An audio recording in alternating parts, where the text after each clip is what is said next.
How's everyone doing? Today I have a horror Blu-ray collection update with 5 pickups. And if you've seen any of these movies, definitely let me know what you think of them and let me know which one of these is your favorite as well. Leave me those comments down below. First up is one that I was really surprised to see get a Blu-ray release, and that is Insect, aka Blue Monkey, which is such a wacky title. Apparently it was going to originally be called Green Monkey, but this came out during the time of AIDS, and apparently some people thought green monkeys caused AIDS. So it's Blue Monkey, and I think there was a brief mention of something called a Blue Monkey when these kids are running in like the abandoned halls, like basement area. They say something like that. I'm pretty sure if I remember correctly. But this is a Canadian giant killer bug movie, creature feature, kind of a throwback to 50s Cold War era, giant monsters and giant insects and things like that. Let me know what your favorite killer insect movie is. There's a lot of great ones out there. I would personally throw Mimic in there as well. It's kind of, manipulated a little bit, but I still think that counts. There's the classics too, Them, giant killer ants. But this is a Canadian horror movie, and I feel like I remember seeing this so much around like a VHS era and bootlegs and stuff like that. I never thought it would get a Blu-ray release, and now it does. And this is apparently going for like 60 bucks on eBay, mostly because of the slipcover. Glows in the dark. I haven't exposed it to the light to make it glow in the dark yet, but I'm going to. But it's a really nice slipcover. This is from Dark Force Entertainment, and they do a lot of really amazing slipcovers. It's interesting to see some of their live feeds, though. There's a lot of drama sometimes involved in their company, and it's somewhat amusing, but I think they do a great job with their slipcovers especially. But you could see it a little bit, the embossing right there, the giant bug, and then the title as well. So I think that's really cool. Really nice glossy slipcover. I definitely love that. The movie is cheese-tastic. You have to know what you're getting yourself into. I mean, again, initially called Blue Monkey. It stars Steve Railsback, who was Ed Gein. He's been in a bunch of movies. I definitely like him as an actor. There you go. Code Red, Dark Force Entertainment. And yeah, again, it starts out really strong. I love the beginning of it, but then it kind of loses its momentum and kind of falls apart a little bit, but it's still, cheesy fun. This is one that you have a few beers to and just, relax back. Again, cheesy 80s popcorn horror entertainment. Giant bug, and it's a guy in a rubber bug suit, going around, kind of like a praying mantis kind of look. But they try to throw a little bit of a storyline with it. It all starts with somebody getting pricked by like a plant, and it gets like infected. And then there's a really cool scene coming out of like the throat and stuff like that. There's some really interesting scenes, but too far and few in between. There's some other recognizable faces. Killer Clowns from Outer Space, right there, that actor, John Vernon, a few other people that you'll recognize throughout. But the effects aren't great. The pacing isn't great, but still it's entertaining overall. Again, not a great movie, but it's decent B-movie cheese, and I enjoy it for what it is. Some special features here, brand new transfer from the original uncut 35mm negatives, except a color correction trailer. So I don't know if I really call the transfer color correction all that special feature. That's what this release is. So I guess just the trailers are the special features. But there you go. Blue Monkey, aka Insect, on Blu-ray. And again, it's man in a giant rubber insect costume running around chasing people in like a hospital. And yeah, so there's like an infection after that. Once one person gets it, it like spreads to everybody in the hospital, and they try to shut the hospital down, and chaos ensues. There's something happens where something like a chemical spills on the one creature, which you don't even see. There's like this creature that they're, they knock over these kids that are in there. They knock the stuff onto it, and then it gets bigger, and it goes from there. They try to put a little bit more into the background of the insect and things like that, but you know, it's entertaining for what it is. Next up is a movie that I haven't seen in probably close to a decade. That is the McPherson Tape, which I love the heck out of this one when I was growing up. I remember I had a bootleg of this for years, and I don't know where that is now. I've lost that over the years of different moves and stuff like that. And this is also known as UFO Abduction, and this was filmed for $6,000 and was directed by Dean Aliato. And later there was essentially a remake of this from Dean Aliato on a bigger budget known as Alien Abduction Incident in Lake County, which I'm not sure if that one is on here as well. I don't believe so, because it says that there's a new transfer from the original master tape, and then UFO Abduction, the 2017 director's cut. So I've never seen the director's cut for it, but I'm assuming that is going to be similar to Incident in Lake County. An Alien Abduction Incident in Lake County was filmed in 1998. Again, a bigger budget. They had time, I guess, to build that up over the years. McPherson Tape's 1989. And that one had a lot more exposure in like the bootleg market. Incident in Lake County, I remember seeing that a lot more than just the McPherson Tape, UFO Abduction. So again, if you want to know what the movie's about, it's right there in the title, essentially. UFO Abduction, Alien Abduction, you know, the family around there, and aliens abound. There's a time difference. This is 63 minutes, the McPherson Tape, and then Incident in Lake County is a little bit longer. I want to say around like 89 minutes, something to that effect. I definitely remember that being longer. So I'm interested to see if that is going to be essentially what the director's cut is, or not, because this is 2017, much later. So I remember this never got a release before now because there was a fire in the distribution warehouse. So this is the first time it has ever gotten a physical media release. So I think that is amazing, and I'm definitely excited. And this goes for a pretty penny now if you want to get the slipcover for it. And this is a American Genre Film Archive and Bleeding Skull release. And I know Vinegar Syndrome was releasing it on their website as well. I think they might have been the only place to get the slipcover with it. I've seen it on other retailers, but I think that might have been the only place to get the slip. And beautiful slip. I think Vinegar Syndrome does an amazing job on their slipcovers as well. Tight fit, thicker like cardstock for it. But yeah, this is, you know, I remember loving this as a kid. I remember being, you know, very chilling, but I remember thinking the aliens never looked great, even back then. And this was long before, you know, Blair Witch Project and stuff like that. You know, I would say Cannibal Holocaust would be like the first found footage horror movie out there. But this one, it says the world's first found footage horror movie. Oh, it's a decade before the Blair Witch. This was 1989 right there. There we go, McPherson Tape. There's the reversible artwork. UFO Abduction, and yeah, Incident in Lake County. I remember, I feel like that one got, because maybe it was just the bigger budget release, that one got a lot more of like seeing bootlegs and stuff like that. So it's nice to see this get, you know, an official release, and I'm looking forward to checking out the director's cut of this too, I guess from 2017. I wasn't aware there was a director's cut in 2017, so I think that's pretty awesome. I'm definitely looking forward to that. And also checking out the commentary track with Dean Aliato on the original cut. So there's a theatrical premiere introduction too. Yeah, I remember, I think it was like set around Thanksgiving, and his family is, you know, they are sitting around filming stuff. They got a new camcorder, and there is, yeah, it actually says a shot for $6,000 by a first-time filmmaker. So yeah, it's very interesting, and I'm looking forward to revisiting it. This is one that I remember loving as a kid, but even back then thinking like the aliens, they could have done better with the aliens. It looked a little, you know, hokey, cheesy, you know, it's just people in alien costume right there with the big head and stuff like that. But I don't know, I just remember it being chilling and creepy. I'm very excited to have this in my collection. Another one that I never thought would get a Blu-ray release, both of these right here, and both amazing slipcovers too. So definitely excited to revisit this one after so long. I want to say it's been over a decade since I watched that like boot that I had from forever ago.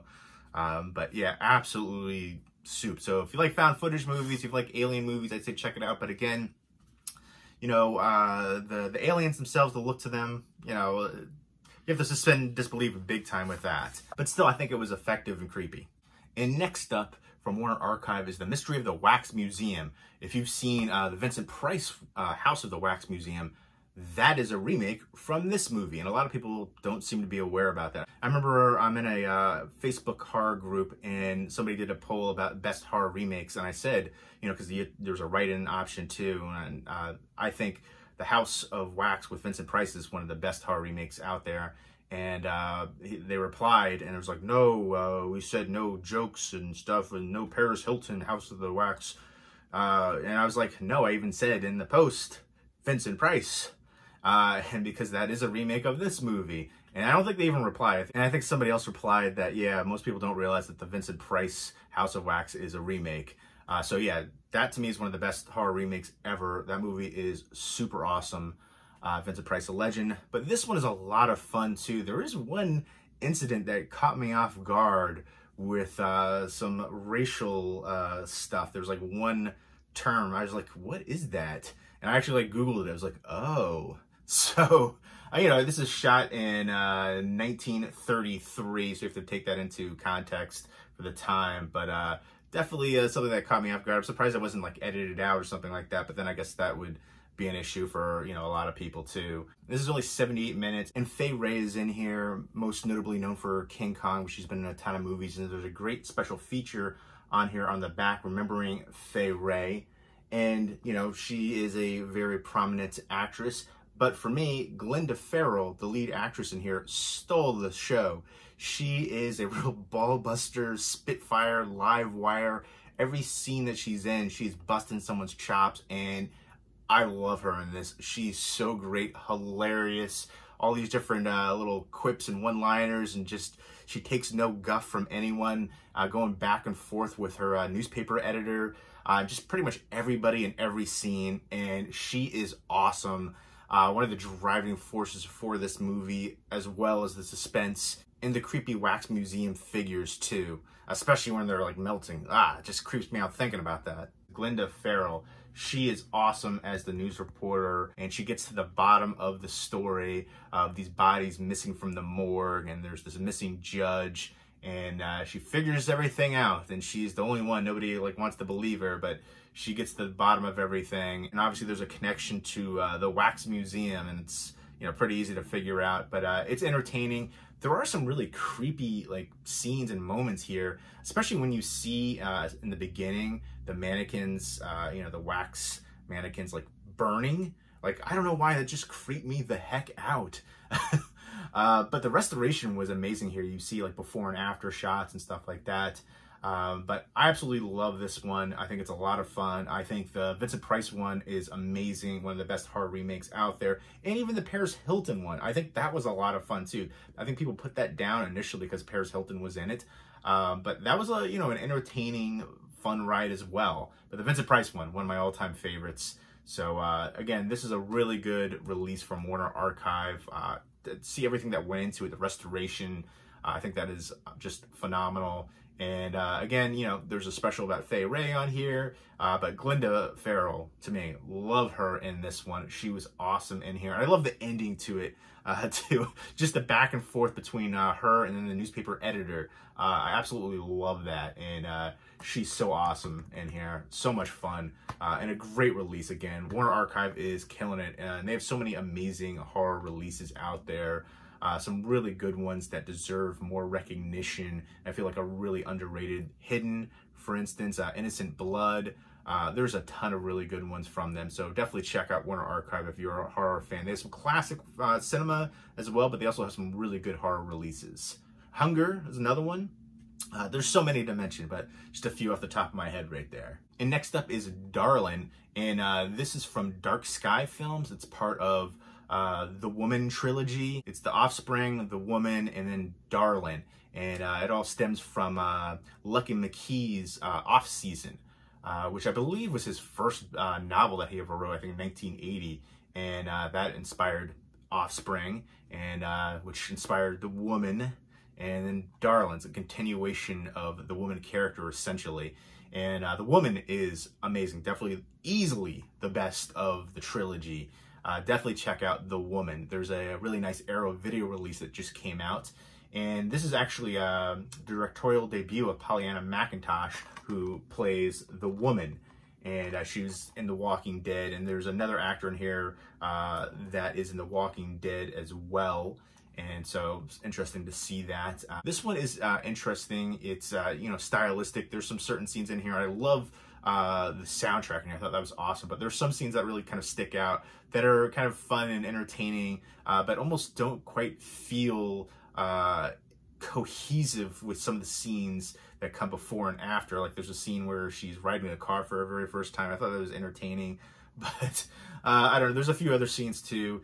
And I kind of wanted a little bit more from the ending, and there's a few other things here and there that don't quite work for the film. It's basically about this feral girl called Darlin right there. And the lead actress is great in the role as well.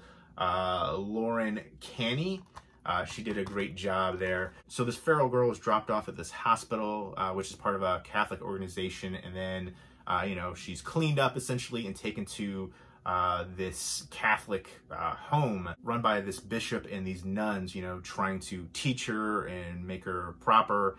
And the home is essentially going to be shut down. And the bishop thinks that, you know, if the church sees this transformation of this feral girl to, you know, now being, you know, proper and educated, that they'll keep the home open. And they kind of exploit her for that aspect. They like cage her up for a minute and, you know, kind of poke at her to make her look real feral and crazy. And there's some interesting symbolism here and interesting, you know, ideas. But I feel like it isn't quite polished up. You know, it needs a little bit more from it. There's some things that don't quite work. The woman character, you know, goes searching for her. You know, initially she drops her off there, but she comes back for her, and you see through flashbacks certain history of her and why she was dropped off there. And then she meets these other like homeless women, and some of those characters are a little wacky, but I guess fitting for, you know, how those people might actually be, mental health issues and things like that.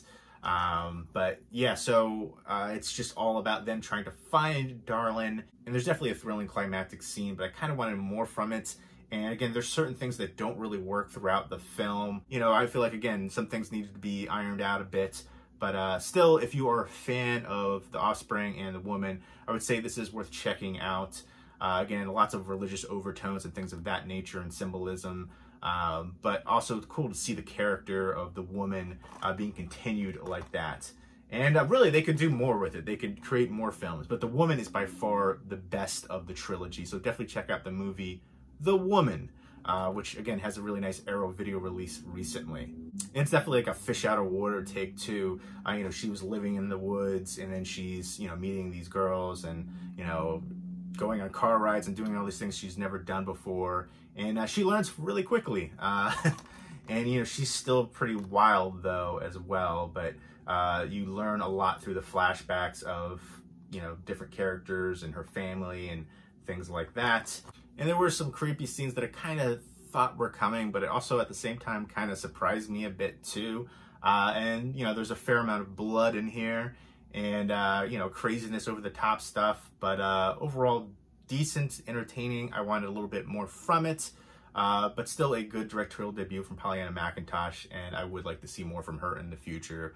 I think this is a good starting point. And again, the soundtrack was amazing. The lead actress was amazing. And cool to see this character continuing on story-wise. And next up is a Steelbook for One Cut of the Dead. This is an RLJ Entertainment release, and it is from Shudder. Shudder is doing some really great stuff. It's a streaming service for horror fans, all horror. And they have some really great films, and it's nice to see them getting physical media releases as well. And this, starting off, I was hating the movie for like the first like 25 minutes or so. I was like, what?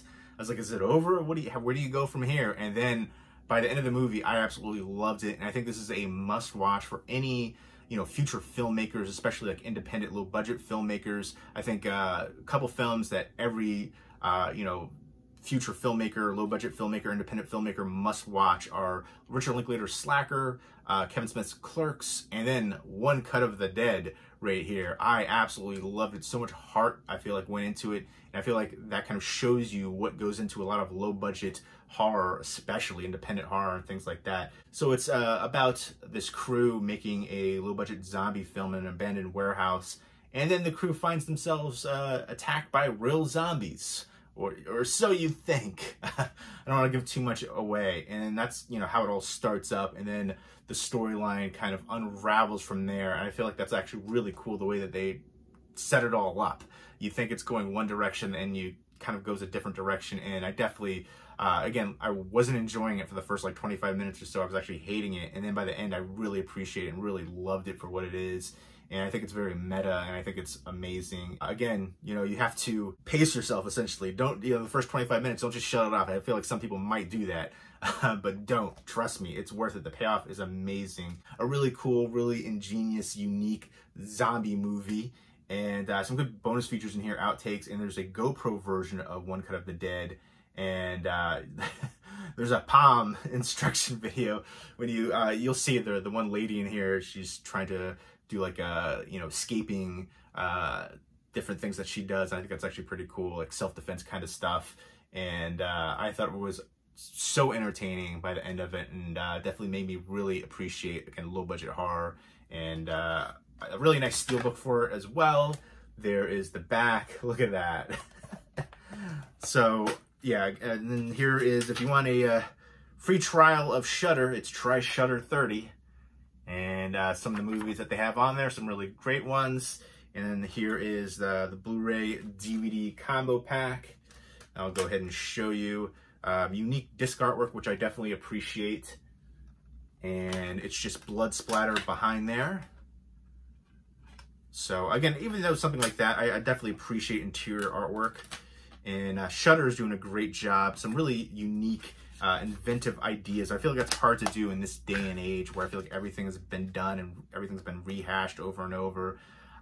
Just a great zombie comedy, and again, very entertaining, very meta, and a must-watch, again, for future filmmakers, independent, low-budget filmmakers, especially fans of low-budget horror, independent horror, things like that. I think you'll definitely appreciate the heck out of it, and have a new appreciation for, again, low-budget and independent horror, especially. So definitely surprised me. Again, this is one of those ones where going into it, the first like 25 minutes, absolutely hated it. By the end, absolutely loved it. I feel like there's not a lot of films that have done that for me. So that is definitely an exception to the rule right there. So those are the 5 pickups. Definitely happy to have these in my collection. McPherson Tape, I'm so excited to revisit that. And I'm kind of curious because I don't know if Incident in Lake County is kind of what they consider to be the director's cut, or part of that, essentially, like maybe a mixture of new stuff, new footage clips that they wanted to put in there initially, or something with effects. But I remember really enjoying Incident in Lake County as well, kind of like the bigger budget version of the McPherson Tape by the same director. So looking forward to checking that all out. Again, it's been over a decade since I've seen it. And some really interesting films I never thought would get Blu-ray releases. So there you go. If you've seen any of these movies, definitely let me know what you think of them, and let me know which one of these is your favorite. And let me know, what is your favorite horror slipcover out there? I do like the glow-in-the-dark slipcovers. I'm a sucker for slipcovers. Some people aren't a fan of them, but I feel like if a movie has a slipcover and I don't have it, I feel like it's incomplete. But yeah, this is a glow-in-the-dark. It's embossed. All kinds of cool goodness right there. Let me know what your favorite horror remake is as well.